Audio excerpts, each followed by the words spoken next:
계속해서 회복으로 가는 길이라는 제목으로 하나님의 말씀을 선포하고 있습니다. 회복을 소망하십니까? 회복을 원하십니까? 옆 사람에게 한번 물어보세요. 회복을 원하시오? 아멘이요.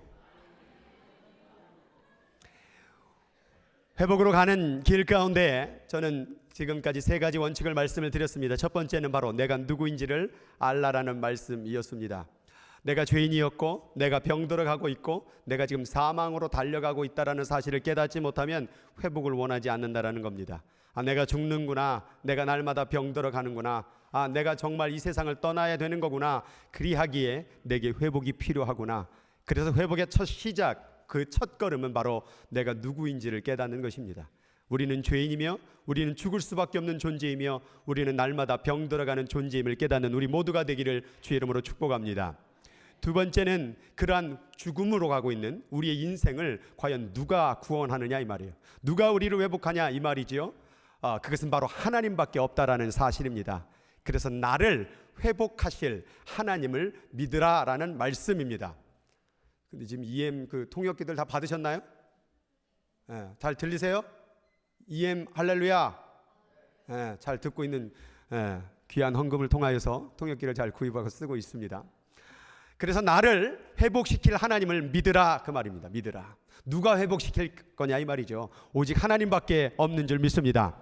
세 번째는 그 하나님을 하루 믿고 끝나는 것이 아니라 이틀이 아니라 우리 평생 사는 날까지 끝까지 하나님을 믿고 선택해야 될 줄 믿습니다. 힘들고 어려울지라도 고난이 있을지라도 하나님만이 나를 회복시킬 거야. 하나님만이 내 인생을 푸실 거야. 하나님만이 내 인생의 모든 짐을 다 풀어주실 거라고 믿고 끝까지 하나님을 선택해야만이 회복의 역사를 경험할 수 있다라는 말씀입니다. 오늘 네 번째 바로 죄를 청산하라라는 말씀입니다. 교회에서 죄를 얘기하면 기분 나빠하는 분들이 많이 있습니다. 왜 그러냐면 내가 지금 세상 가운데 살면서 법적으로 문제도 없고 그렇게 잘못도 안 하는데 왜 이렇게 교회하면 죄인 하는지 모르겠다라고 말씀하는 분들이 많이 있습니다. 그러나 우리는 세상의 그런 법과 도덕을 가지고 죄를 얘기하는 것이 아니라 성경에서 말하고 있는 영적인 죄를 해결하라고 말하고 있는 것입니다. 사람들은 겉모양을 보죠. 사람들은 바깥의 어떤 드러나는 모습을 바라봅니다. 그러나 우리 하나님은 내면을 보신다라는 사실입니다. 그래서 이 회복으로 가는 길 가운데에서 우리가 반드시 짚고 넘어가야 될 문제가 뭐냐? 바로 그것이 죄라는 것입니다. 죄를 청산하지 않고서는 회복이 없습니다. 죄를 해결하지 않고서는 하나님께서 축복을 주실 수가 없습니다. 죄를 해결하지 않고는 구원의 역사가 일어날 수가 없다라는 사실입니다. 우리가 지금 성경책을 가지고 있는데 이 성경이 뭐에 대해서 얘기하는 것 같습니까? 여러분들이 그동안의 성경을 읽어봤는데 이게 무슨 얘기인 것 같아요? 저에게 얘기하라고 한다면 이 여기의 얘기는 죄에 대한 내용을 얘기하고 있는 거예요. 성경 창세기 읽어보면 무슨 내용이 나옵니까? 아담과 하와가 죄 지었던 얘기. 그 자손 가인하고 아벨하고 무슨 얘기가 나옵니까? 죽였던 죄의 이야기. 노아의 홍수가 왜 발생되었습니까? 이 세상이 죄가 가득했기 때문에. 출애굽을 하면서 이스라엘 백성들이 하나님 앞에서 때로는 책망받았고 그러한 출애굽부터 나오라는 얘기는 바로 죄의 세상으로부터 나오라는 얘기였던 것이죠. 또 가나안 땅을 점령하였을 때도 그 땅 가운데서 왕권이 다 가졌음에도 불구하고 결국 죄를 지었던 이야기. 선지자를 보내어 엘리야를 통하여 이사야를 통하여 예레미야를 통하여 수많은 선지자를 통하여 보낸 이유가 뭡니까? 바로 죄 때문에 보냈다라는 거예요. 궁극적으로 예수님은 이 땅에 왜 오신 것입니까? 죄를 해결하기 위해 오셨다는 겁니다. 다시 말해서 이 책은 죄에 대해서 바로 인간 우리들의 죄에 대해서 기록한 책이라는 얘기예요. 그러니까 우리가 성경을 읽으면서 죄를 짚고 넘어가지 아니한다면 하나님의 구원은 필요가 없는 것입니다. 왜 하나님이 우리를 구원하려고 하느냐? 왜 하나님이 우리를 회복하려고 하느냐? 바로 죄 때문이야 라고 말하고 있는 것입니다. 그래서 우리는 이 성경을 읽으면서 죄를 발견해야 되는 것입니다. 성경을 읽을 때 어떤 분들은 사랑이 있다, 능력이 있다, 권능이 있다, 기적이 있다 얘기하지만 그 모든 것은 죄의 세상은 멸망의 세상인데 그 세상에서 해결할 것은 하나님밖에 없음을, 죄의 세상에서 벗어나라, 죄의 세상에서 회복하라 라는 메시지라는 것입니다. 다시 말해서 우리는 성경을 처음 읽었을 때에 먼저 해야 될 첫 단계가 뭐냐? 바로 죄를 깨달아야 된다는 거예요. 그냥 내 생각으로 바라보고 내 인생을 바라보면 죄가 없지요. 그러나 말씀에 비추어 보면 우리의 죄가 드러난다는 사실입니다. 그래서 우리는 회복을 원하신다고 한다면 반드시 죄를 청산해야 될 줄 믿습니다. 오늘 이 설교를 듣고 죄를 청산하여 하나님의 놀라우신 그 은혜와 축복을 받는 여러분 되기를 주의 이름으로 강력하게 축복을 드립니다. 그래서 우리는 죄의 문제를 해결해야 되는데 죄라는 특성을 알아야 돼요. 창세기 4장 7절 가운데 가인이 아벨을 죽였을 때에 그때 하나님께서 뭐라고 말했냐면 죄가 너를 원한다 라고 말했어요. 죄가 그냥 우리 밖에서 그냥 좀 멀리 떨어져 있는 것이 아니라 죄가 우리를 원한대요. 그것을 다른 번역으로 읽어보니까 죄가 너를 향하여 길을 쓰고 달려들고 있다라고 말하고 있다. 그 죄가 우리가 멀리하면 그냥 있는 것이 아니라 우리에게 반드시 죄를 씌우려고, 죄가 우리 안에 들어오려고 길을 쓰고 달려들고 있다는 사실을 여러분들이 알아야 된다는 거예요. 뭐 죄 안 짓고 살면 되지, 그렇게 각오해서 되는 문제가 아니라는 거예요. 반드시 죄는 여러분을 삼키려고 달려들고 있다는 사실이에요. 그리고 이 죄는 어떻게 시작됐느냐? 요한 1서 3장 8절의 말씀에 보니까 죄를 짓는 자는 마귀에게 속하나니, 죄를 짓는 자는 마귀에 속한대요. 그럼 왜 그럴까? 마귀는 처음부터 범죄함이라. 죄의 시작, 죄의 그 근본이 어디냐? 바로 마귀라는 사탄이라는 존재라는 거예요. 그러니까 이 사탄은 우리에게 똑같은 죄의 존재를 만들기 위해서 길을 쓰고 달려들고 있다는 사실을 알아야 돼요. 다시 돌려 얘기한다면 죄를 짓는다라고 말하는 것은 내 안에 사탄을 모신다라고 말하고 있는 거예요. 내가 죄를 짓고 있다라고 말하는 것은 내가 사단의 말을 순종하고 있다라고 말하고 있다라는 것입니다. 예수님께서 왜 오셨느냐? 바로 이 마귀의 일, 죄의 일을 멸하기 위해서 오신 줄 믿으시기 바랍니다. 예수님이 왜 오는지를 깨달아야 되는 거예요. 예수님이 단순히 병 고치고 이 땅에 잘 살게 하는 게 아니에요. 그 이전에 죄의 문제를 해결하기 위하여 오셨다 그 말입니다. 그래서 우리는 하나님을 믿을 때 반드시 죄의 문제를 해결해야 되는 거예요. 반드시 우리 안에는 사단을 내어 쫓아야 되는 거예요. 쫓아내지 아니하면, 죄를 몰아내지 아니하면, 청산하지 아니하면 우리는 회복은 없습니다. 구원은 없습니다. 그래서 우리는 죄를 오늘 해결해야 되는 거예요. 이 죄가 그럼 도대체 뭐하냐? 결국 죄로 갖게 되면, 내 안에 그 죄를 모시게 되면 결국 나를 잃어버려요. 내가 누굽니까?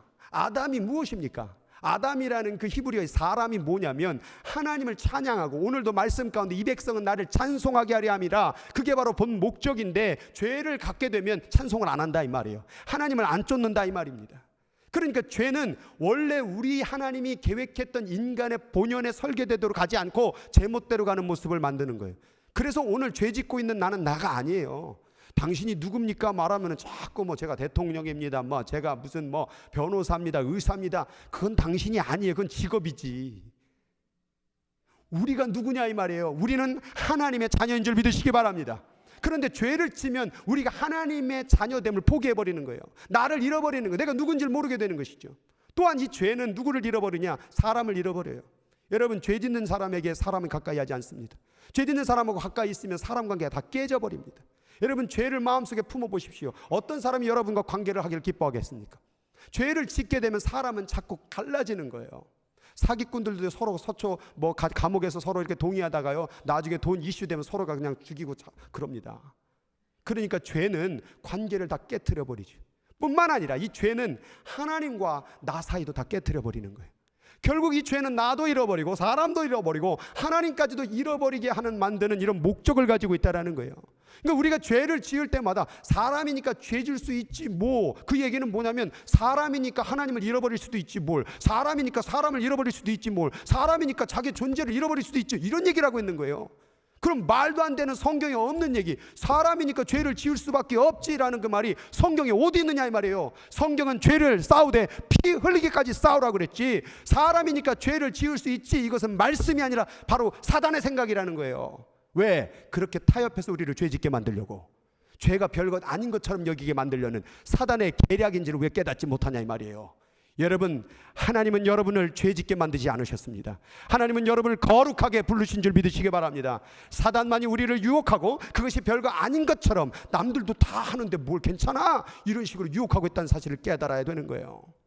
그래서 우리가 이 죄가 결국 뭘 막아버리냐? 우리의 회복을 막아버린다는 거예요. 내가 구원받기를 원하고 내가 다시 살아나기를 원하는 이 회복을 막아버리는 게 뭐냐? 죄라는 거예요. 그래서 베드로전서에는 근신하라, 깨어라, 너의 대적 마귀가 아까 죄의 근본이라고 그랬죠. 그러니까 저 말은 뭐예요? 너의 죄가 우는 사자처럼 두루 다니며 삼킬 자를 찾고 있다. 사자가 왜 으르렁거리며 따를까요? 먹이를 먹으려고. 죄가 지금 으르렁거리면서 여러분을 먹어버리려고, 삼켜 먹으려고 지금 돌아다니고 있다는 사실을 우리는 알아야 되는 거예요. 그냥 막 세상 좀 살다 보니까 뭐 그러지 하고 사는 세상이 아니라는 거예요. 우리가 신앙생활 하다 보니까 어느덧 죄에 대해서 뭐 알아서 예수님이 하시겠지 그냥 막연하게 생각한다라는 거예요. 여러분, 죄에 대해서 무뎌지면 예수님에 대한 은혜도 무뎌집니다. 죄에 대해서 긴장할 때, 죄에 대해서 회개할 때 예수님의 은혜가 더욱더 커진다 그 말이에요. 그래서 죄가 더한 곳에 은혜가 더하도다라고 사도 바울이 말씀을 했다라는 것입니다. 그래서 우리가 이 죄에 대한 심각성을 깨닫고 이것이 마귀구나, 마귀가 내 안에 들어오려고 하는 거구나, 사단의 영적인 악한 세력이 나와 함께 살려고 하는구나, 나와 하나가 되려고 하는구나, 이것을 끊어내지 아니하면 결단코 하나님의 구원의 역사, 회복의 역사는 없다라는 사실을 우리는 알아야 될 줄 믿습니다. 그러면 해결책이 뭐냐 이 말이에요. 어떻게 이 마귀의 죄의 일을 끊어버리냐 이 말이에요. 그 첫 번째 뭐냐, 따라합시다. 무엇을 잘못했는가. 그게 뭐냐면, 무엇을 잘못했는가 그러면 갑자기 머릿속에 떠올립니다. 내가 거짓말했나, 누가 돈을 훔쳐다가 뭐 내가 사기를 쳤나. 그게 아니에요. 우리가 무엇을 잘못했는가를 점검하면 이걸 가지고 점검하는 거예요. 여러분의 세상 도덕적 기준과 법적 기준을 가지고 얘기하는 게 아니라 말씀을 통하여 내가 무엇을 잘못했는가를 찾아내야 된다는 거예요. 여러분, 이 말씀을 읽을 때에 물론 이 말씀 가운데 위로도 있고 회복도 있고 축복도 있습니다. 그런데 여러분, 1차적으로 말씀을 읽을 때는 항상 성경의 원리가 뭐냐? 너의 죄를 회개하라, 그러면 너를 인도해 주리라. 너의 죄를 회개하라, 그럼 너를 축복하리라. 너의 죄를 회개하라, 그럼 너를 구원하라. 이렇게 되어 있단 말이에요. 그러면서 성경을 읽을 때 여러분들이 가장 먼저 해야 될 일이 뭐냐? 여러분의 죄를 발견해야 된다 그 말이에요. 근데 성경을 읽으면서 죄가 드러나면은 이건 내 말씀이 아니에요. 주여, 이런 말씀은 아니 나옵니다. 뭐 축복의 말씀을 주옵소서. 여러분, 성경을 읽으면서 여러분의 죄를 발견해야 돼요. 아, 내가 말씀을 안 지켰구나, 내가 말씀대로 살지 못했구나. 이게 바로 인간의 설계도인데 이 설계도대로 내가 살지를 못했구나. 그래서 우리는 말씀을 읽음으로 말미암아 내가 무엇을 잘못했는가를 깨달아야 되는 거예요. 주여, 이 깨달아야 된다고 그러는데 깜빡하시는 분들이 계시네. 이제 초반부 정신을 차리세요 지금. 자, 두 번째 질문이 뭐냐? 내 마음을 살펴보라는 거예요. 무엇이 불안한가? 무엇이 후회스러운가? 무엇을 숨기고 싶은가? 여러분, 여러분이 말씀을 멀리해도 여러분, 하나님 로마서에는 양심을 통하여 성령이 역사한다고 그랬어요. 그래서 우리가 죄를 짓게 되면 뭔가 불안해요. 뭐가 후회스러워요. 그리고 뭔가 숨기려고 해요. 그때 죄책감이 일어나는 거예요. 그것이 무엇이냐? 양심을 통하여 말하는 성령의 음성이라 그 말입니다. 그래서 우리는 이 죄에 대해서 항상 그 성령께서 역사하시기 때문에 그런 마음이 들어온다 이 말이에요. 이 앞에 말씀이라는 게 바로 지적인 신앙이고, 두 번째 양심이라는 게 바로 정적인 신앙이며, 세 번째가 뭐냐? 의지적인 신앙인데, 그 세 번째는 질문은 뭐냐면 변화되어야 할 부분이 뭔가라는 거예요. 여러분, 많은 분들이 죄를 하지 말아야 될 것만 집중해요. 그런데 뭐가 또 죄냐면 해야 될 걸 안 하는 것도 죄예요. 기도해야 되는데 안 하는 게 죄예요. 사랑해야 되는데 안 하는 게 죄예요. 미워하는 것만 죄가 아니라 내가 하나님께 섬겨야 되는데 안 섬기는 게 죄예요. 내가 예배 드리는데 예배를 안 드리는 게 죄예요. 말씀을 읽어야 되는데 기도를 해야 되는데 안 하는 게 죄라 그 말이에요. 의지적인 게 뭐냐? 내가 더 하지 못한 게 무엇이었던가, 내가 하나님을 더 섬겨드리지 못했던 것이 무엇인가, 그게 바로 죄라는 거예요. 내가 왜 전도하지 않고 있지? 안 하고 있는 그 모습이 죄라는 거예요.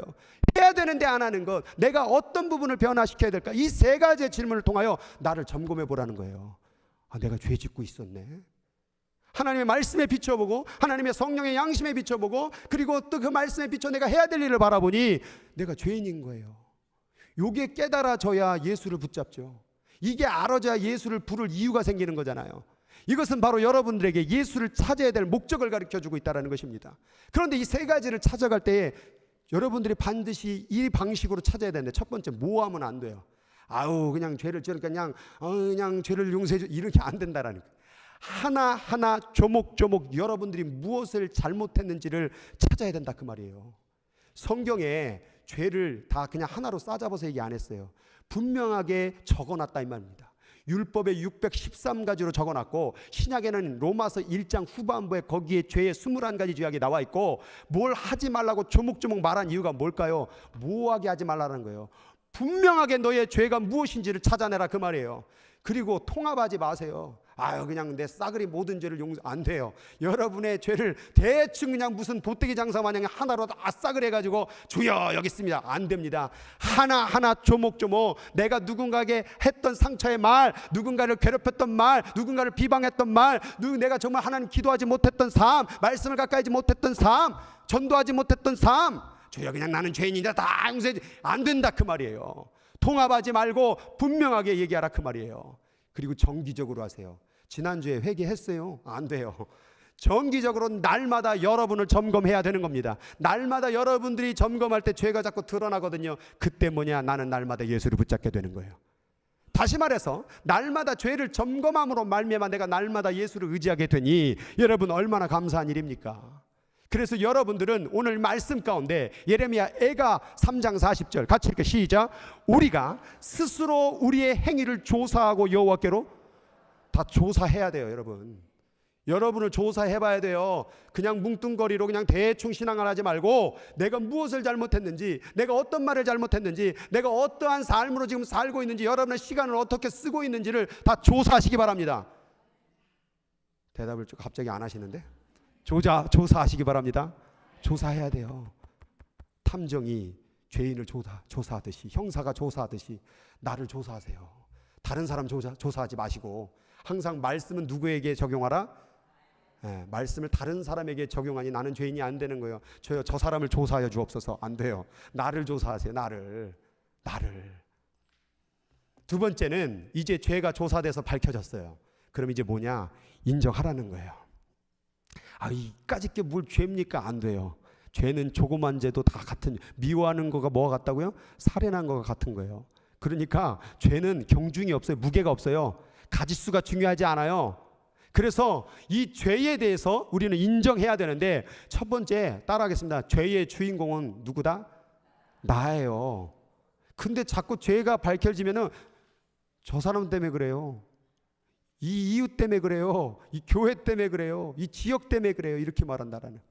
여러분, 죄의 주인공은 나예요. 왜 자꾸 다른 사람을 주인공으로 안 치냐 이 말이에요.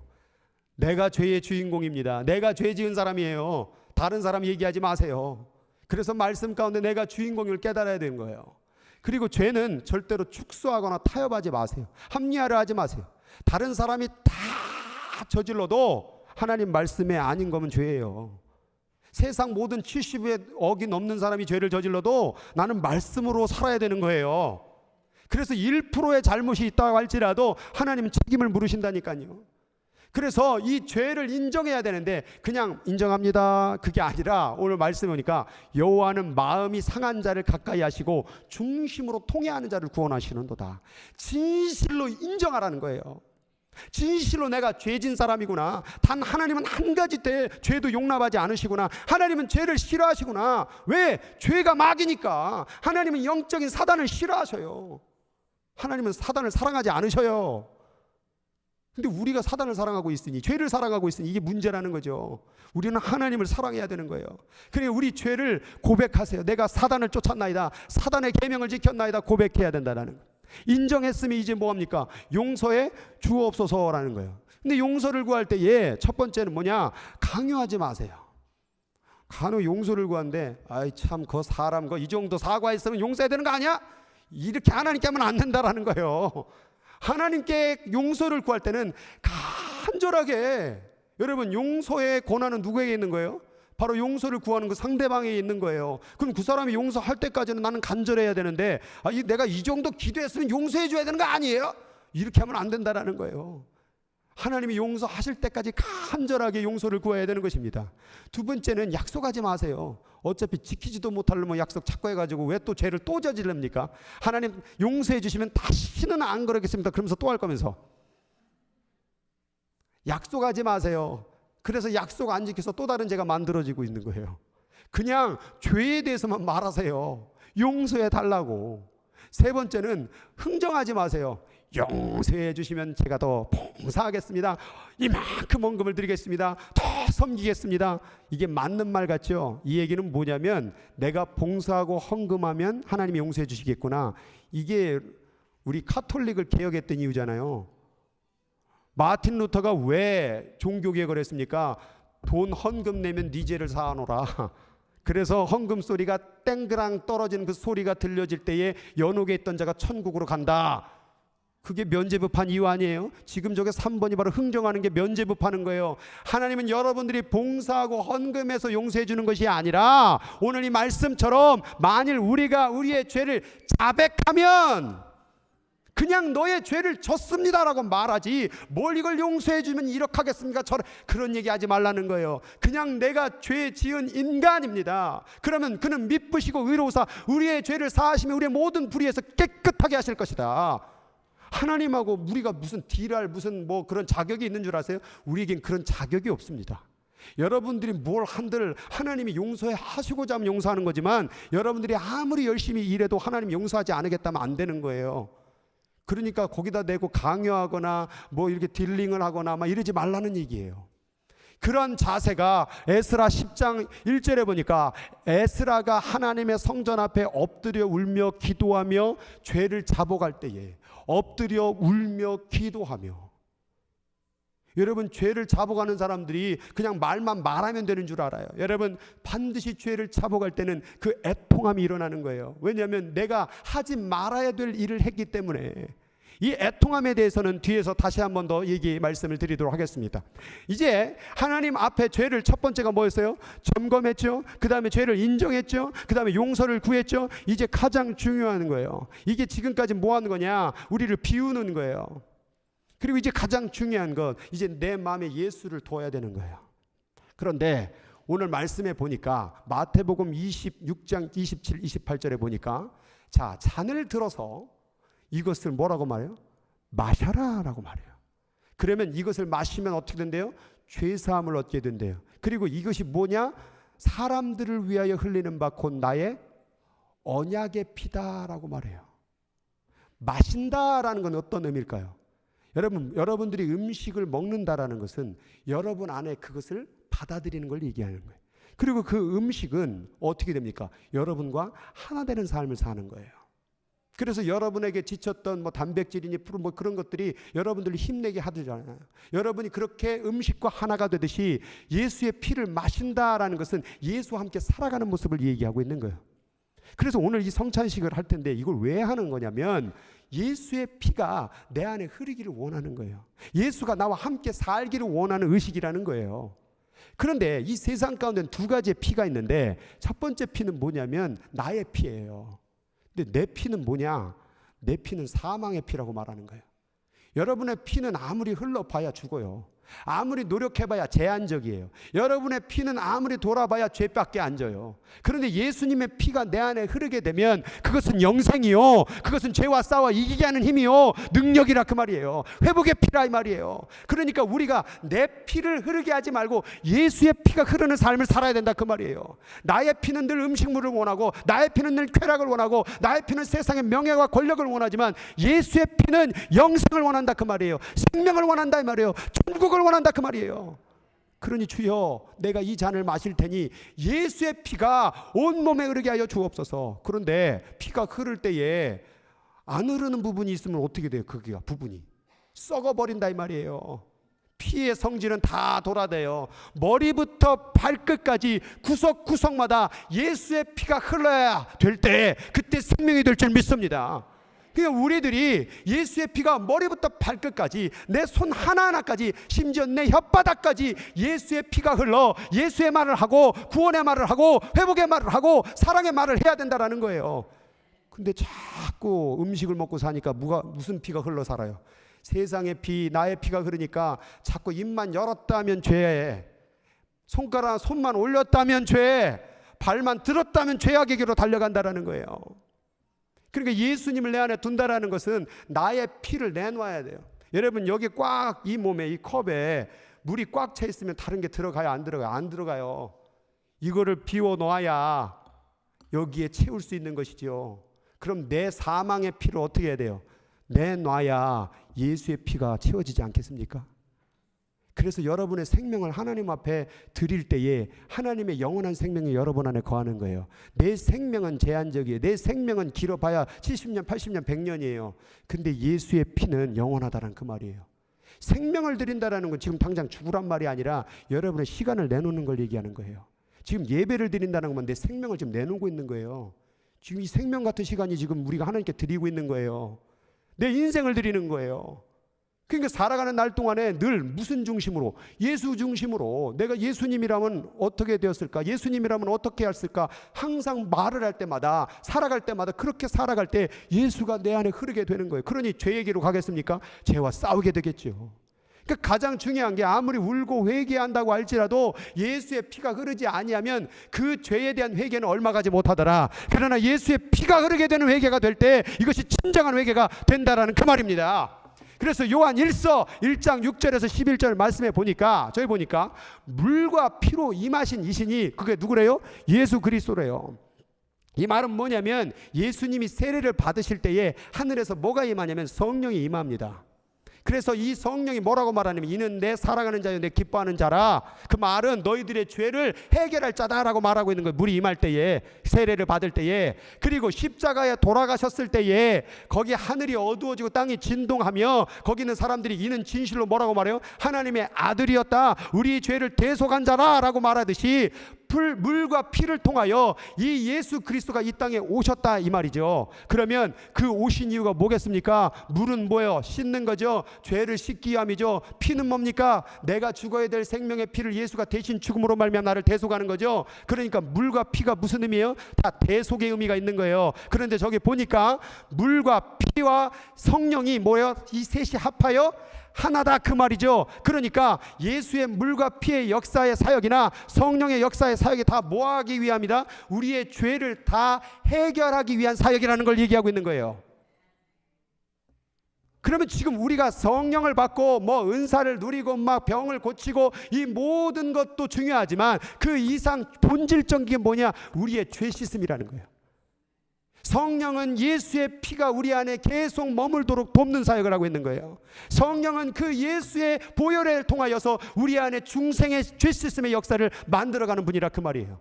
그래서 그 다음 절에 읽어보니까 증거는 이것이니 하나님이 우리에게 영생을, 갑자기 영생이란 말이 나오잖아요. 앞에서 물과 성령과 피 얘기하다 영생 나오는 그 얘기는 이 모든 게 다 영생과 관련이 있다는 얘기예요. 그러니 이 생명이, 이 피가 그의 아들 그 생명의 피가 그의 아들 안에 있다. 그런데 이 아들이 어디 안에 있으면, 내 안에 있으면, 아들이 내 안에 있으면 그는 생명이 있고 아들이 없으면 그는 생명이 없다.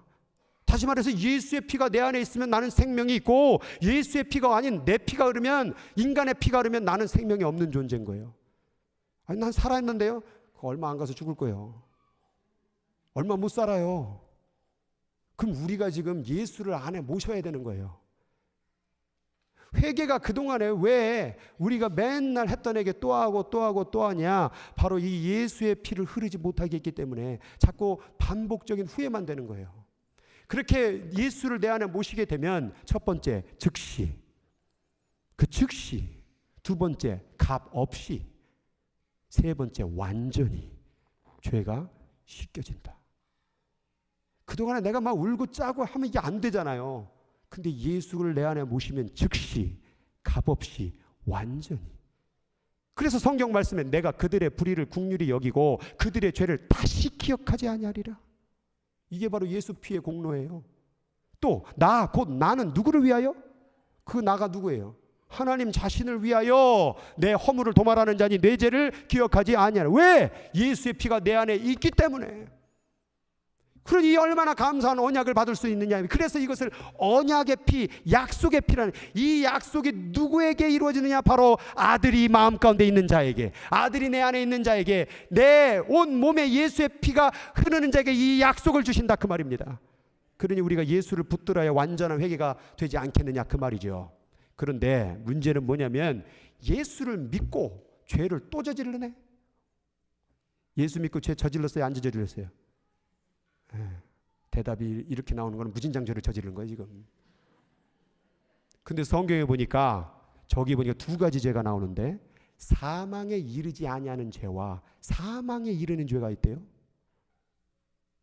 뭘까요? 근데 사망에 이르지 아니하는 죄는 범하는 것을 보거든 가서 뭐 하래요? 구하래요. 그러면 사망에 이르지 아니하는 자가 된대요. 근데 사망에 이르는 자가 있으니 이에 관하여 나는 뭐하라? 구하라 하지 않겠다. 왜? 그건 못 구해라고 말하고 있는 거예요. 죄가 사망에 이르지 아니한 죄가 있고 사망에 이르는 죄가 있습니까? 이 얘기는 다시 말한다면 용서받을 죄가 있고 용서받지 못할 죄가 있다는 얘기예요. 예수님이 이 땅에서 모든 죄를 다 사하시고 용서하시는 거 아니에요? 아니에요. 성경에 용서받지 못한 죄가 있어요.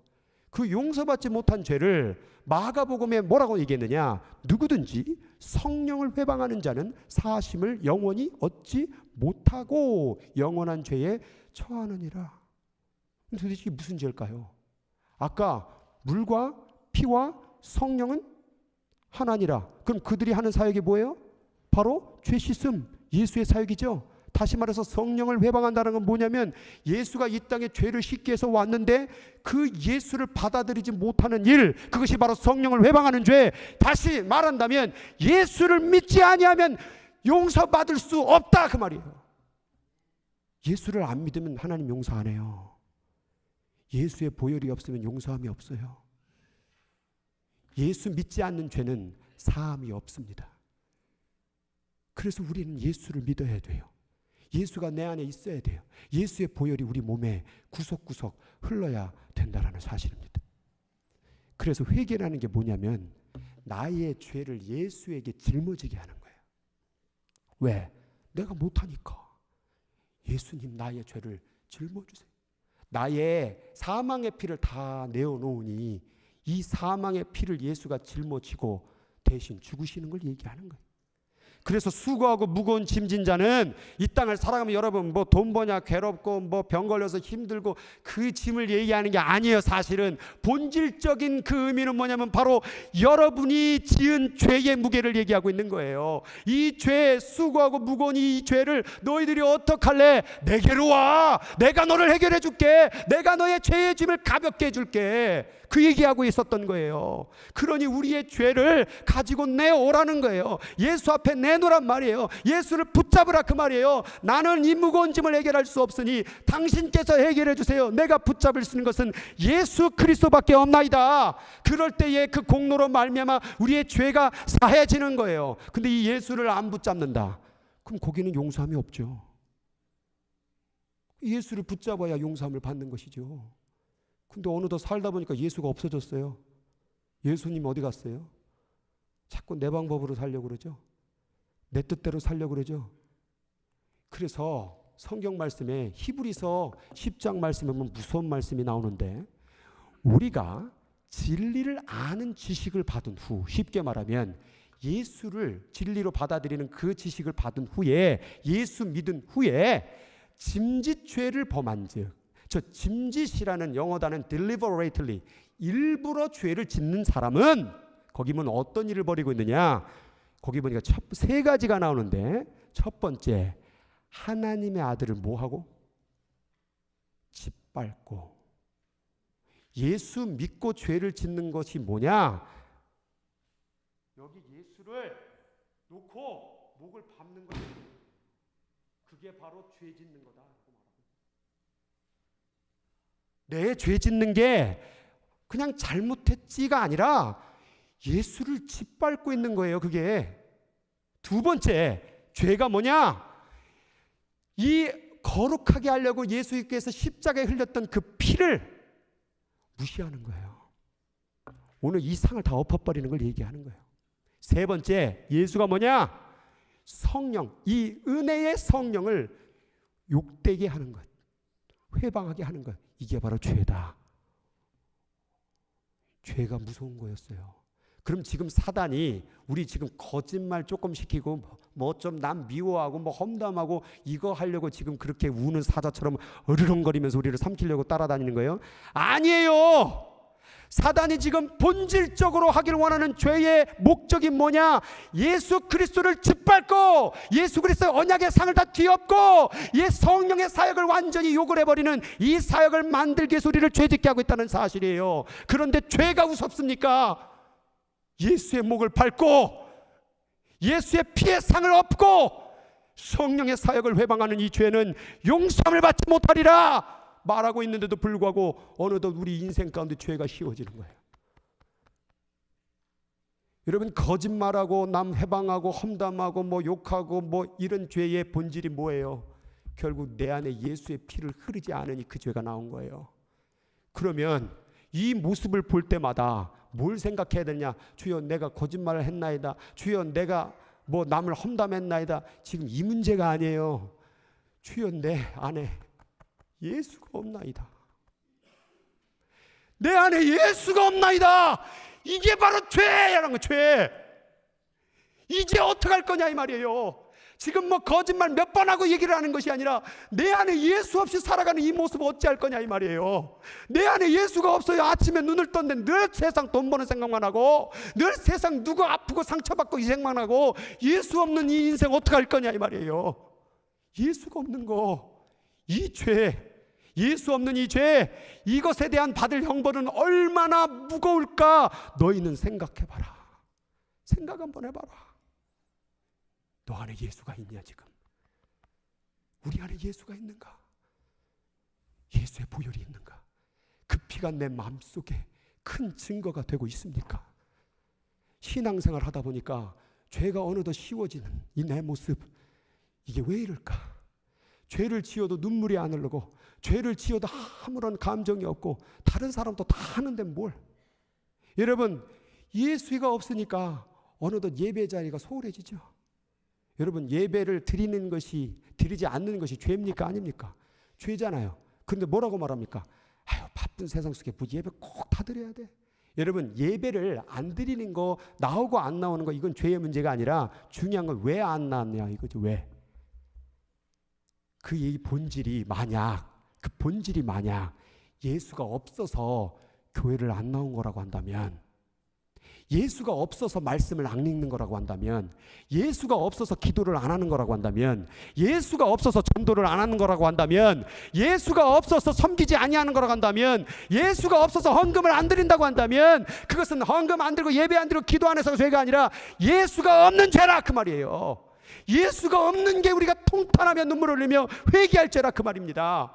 우리 안에 예수가 있느냐 이 말이에요. 오늘 이 자리에 나와도 예수가 없으면 이 예배는 죄예요. 오늘 이 자리에 나와도 부엌에 봉사해도 예수가 없으면 그 봉사 죄예요. 아무리 선한 일을 해도 죄, 예수가 없으면 그 선한 일이 죄예요. 우리는 예수의 보혈로 말미암아 말하고 행동하고 생각을 해야 된다라는 거예요. 그래서 우리는 예수의 피를 붙잡게 되는 거예요. 그럼 지금 예수의 보혈이 어떻게 하면 흐르게 되느냐? 회개하는 자만이 흐르게 되는데 그냥 예수 보혈 흘려달라고 말한다고 되는 게 아니에요. 그럼 예수 보혈을 어떻게 흐르게 하느냐? 그게 아까 말했던 방법들이에요. 이게 바로 회개인데, 첫 번째 죄를 찾아, 두 번째는 고백해 인정해, 세 번째는 용서를 구해. 그러면 예수의 피가 흐릅니다.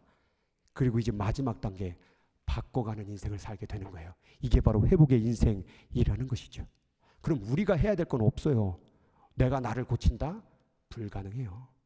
내가 나를 바꾼다? 안 돼요. 그럼 우리가 하는 건 뭐예요? 죄 찾아갖고 말씀 읽고 기도해서 죄 찾아서 고백하고 인정하고 용서를 구하는 것. 그러면 그런 자에게 뭐가 흐른다? 예수가 찾아오신다. 예수의 피가 흐르게 된다. 그리고 내 삶 가운데 그 피가 흐르면, 죄가 만나게 되면 이 가슴 속에서 뜨거워서 그 죄를 할 수가 없는 거예요. 근데 자기가 그것을 고치려고 하니까 안 되죠. 자기가 바꾸려고 하니까 안 되죠. 근본을 회개하세요. 내 안에 예수의 보혈이 흐르고 있는가? 내 안에 예수가 있는가? 네 안에 아들이 있는 자는 영생이 있고 아들이 없는 자는 생명이 없느니라. 그러니 우리는 항상 기도할 때마다 주여 내 안에, 주여 내 안에 거하기 위해서 기도를 해야 된다 이 말입니다. 내 안에 거하기 위해서는 내 피를 내놔야 돼요. 내 이 사망의 피를 내야 돼요. 그래야 예수의 피가 우리 안에 흐르게 된다라는 사실입니다. 그런데 이러한 기회를 주었음에도 불구하고, 예수를 모실 수 있는 기회를 주었음에도 불구하고 회개하지 않는 자는 어떤 일이 발생하느냐? 히브리서 말씀에 보니까 음행하는 자, 예수를 믿고 은행하는 자, 또 한 그릇 음식을 위하여 장자의 명분을 판 에서와 같이 망령된 자가 않도록 살펴라라고 말해요. 다시 죄 짓는 자가 되지 않도록 살펴라, 자기를 예수 믿고. 그런데 너희가 아는 바와 같이 그가 그 이후에 축복을 이어받으려고 눈물을 흘리며 구하되 버림바가 되어 회개할 기회를 얻지 못하였느니라. 다시 말해서 나는 눈물로 회개를 하는데, 회개는 눈물이 아니라 예수의 보혈이 내 안에 흐르게 하는 것인데, 아까도 말했지만 회개의 정의는, 회개는 예수의 보혈이 흐르게 하는 것이고, 회개는 내 죄를 예수에게 짊어지게 하는 것인데, 그렇지 아니한다면 눈물을 흘려도 회개가 안 된다. 눈물을 흘려도 내 안에 예수의 보혈이 흐르지 않는다. 회개할 기회가 날마다 오는 게 아닙니다. 요한계시록에 마지막 때가 왔을 때 사람들이 하늘에서 별이 떨어지고 해가 떨어지고 온갖 전염병과 기근과 지진과 난리가 벌어짐도 불구하고 저희들이 회개치 아니하더라. 이 말은 회개하고 싶어서 회개되는 게 아니라, 하나님께서 내가 용서를 구하며 제발 용서해달라고 기도하는 자에게 하나님의 권한으로 회개하게 보혈이 흐르게 해주겠다 허락할 때가 된다 그 말이에요. 허락이 돼야 회개가 되는 거고, 허락이 돼야 주의 보혈이 흐르게 되는 거예요. 근데 이것을 자기가 회개하면 되지 뭘, 회개를 누구의 권한으로 뺏은 거예요? 자기 권한으로 뺏은 거예요. 자기의 권한으로 하는 회개는 회개가 안 됩니다. 자기의 힘으로, 자기의 피로 아무리 피를 흘리고 했어도 그 회개는 회개로 되지 않는다는 말씀입니다. 진정한 죄를 해결할 수 있는 회개는 바로 예수님이 오셔야, 예수님이 내 안에 흘러야, 예수님이 내 안에 계셔야 회개가 되는 것이니, 오늘도 내가 예수 이름으로 기도하고, 내가 예수 이름으로 찬양하고, 내가 예수 이름으로 말씀 듣고, 내가 오늘 예수 이름으로 살아가게 되는 것입니다. 그래서 오늘 우리가 진정으로 죄를 청산하기를 원한다면 주여 예수만이 내 인생에 흐르게 하여 주옵소서. 내가 지금 세상 가운데 잘 먹고 잘 사는데 예수가 없습니다. 혹은 병들고 가난해서 내 안에 예수를 잃어버렸습니다. 그러면 예수 다시 찾아야죠. 수고하고 무거운 죄의 짐을 진 자들아, 다 내게로 와서 나를 만나라, 나를 찾아라. 그것이 바로 회개라는 것이 회개. 그래서 오늘 그 회개하자라는 거예요. 그 회개. 여러분, 회개할 기회를 잃어버리면 눈물을 흘려도 그 기회를 잃어버린다는 이 말씀 가슴 깊이 새기고, 오늘 내가 죄질 때마다 예수의 모가지를 밟고, 내 말 한마디가 예수의 목을 밟고,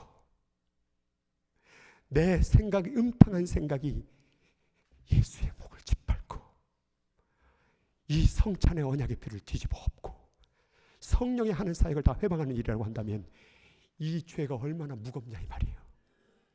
이 죄가 얼마나 무겁냐 이 말이에요. 그 마음 가지고 예수의 피를 붙잡는 거예요. 그 마음 가지고 얘기하는 거예요. 내 죄질 때마다 예수님 목 밟히셨구나. 내 죄질 때마다 성찬의 잔이 엎어졌구나. 내 죄질 때마다 성령이 외방당하셨구나. 그 통탄한 마음으로 회개할 때 예수의 피가 내 안에 흐르게 되는 것이지, 그냥 예수 보혈 외친다고 회개가 되는 것이 아니라는 사실입니다. 오늘 이 자리에 모인 여러분들이여, 진정한 예수의 피를 통하여 회개하시기를 바랍니다. 내 안에 예수가 머물기를 바랍니다. 이 통탄한 예수의 목을 밟고 이 성찬의 상을 뒤엎고 성령을 외방하는 이 죄, 용서받을 수 없는 이 죄인, 나 같은 죄인을 하나님 한 번만 용서해 주세요. 한 번만 용서해 주세요. 그것이 진정한 회개입니다. 오늘 그 회개를 통하여 죄를 완전히 청산하는 우리 모두가 되기를 주의 이름으로 축복을 드립니다. 오늘 같이 기도하겠습니다. 눈을 감고 우리 두 손을 번쩍 들읍시다. 그리고 고백합시다. 점검합시다. 당신 안에 예수 있습니까? 지금 당신 안에 예수 보혈 흐르고 있습니까? 흐르고 있다면 그렇게 사는 게 맞는 거예요. 지금 당신의 삶을 보세요. 그게 예수 흘리는 피의 삶입니까? 그게 예수가 마음 안에 있는 삶입니까? 아니라면 회개해야죠. 아니라면 내 안에 예수 계시라고, 예수님 내 안에 계셔달라고 기도해야죠. 오늘 합심으로 주의 이름 한번 부르고 합심으로 기도하도록 하겠습니다.